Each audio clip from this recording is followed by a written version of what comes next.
दोस्तों, पूस की रात प्रेमचंद द्वारा लिखी हुई एक कहानी है। हम प्रेमचंद की पुस्तक में पढ़ रहे हैं। देखिए, प्रेमचंद का पुस्तक है। इसमें पूस की रात ये लिखा हुआ कहानी है प्रेमचंद द्वारा, जिसमें 3-4 पात्र हैं। एक है जिसका नाम है हल्कू, और उसका एक पुत्री है और उसकी एक पत्नी है।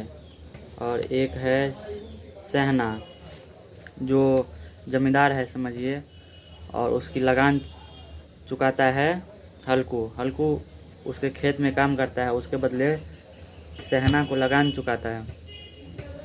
हल्कू बहुत ही गरीब आदमी है, वो खुद ही मजदूरी करके जितना होता है अपना पेट पालता है।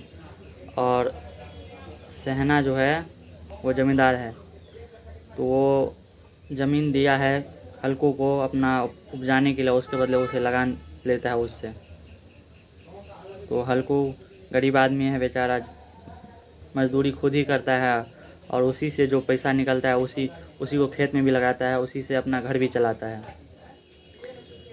तो खेती जो करता है हल्कू, उसमें ज़्यादा फ़ायदा होता नहीं है उनको। मतलब कई बार फसल को जंगली जानवरों द्वारा चर लिया जाता है, जिसके कारण फसल उसका बर्बाद हो जाता है। कई बार कुछ हो जाता है जिसके कारण फसल नहीं हो पाता अच्छा से। यानी कि इस ऑल ओवर समझ के चलिए कि इसका खेत से ना ज़्यादा प्रॉफिट होता नहीं है। खुद ही उसको मजदूरी करना पड़ता है और मजदूरी करके घर भी चलाना पड़ता है और खेत में कुछ बोना भी पड़ता है उसी पैसे से।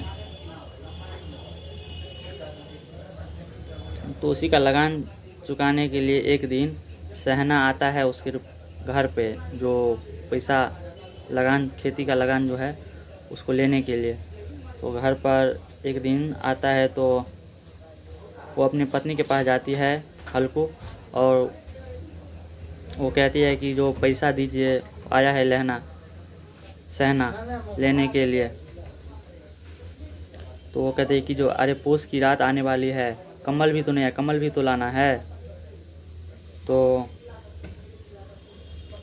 वो कहती है कि कम्बल भी तो लाना है, पैसा तो इतना ही है और उसी को दे देंगे, अगर सहना को दे देंगे ज़मीन का जो अति है लगान है उनको दे देंगे तो फिर कम्बल कैसे लाएंगे।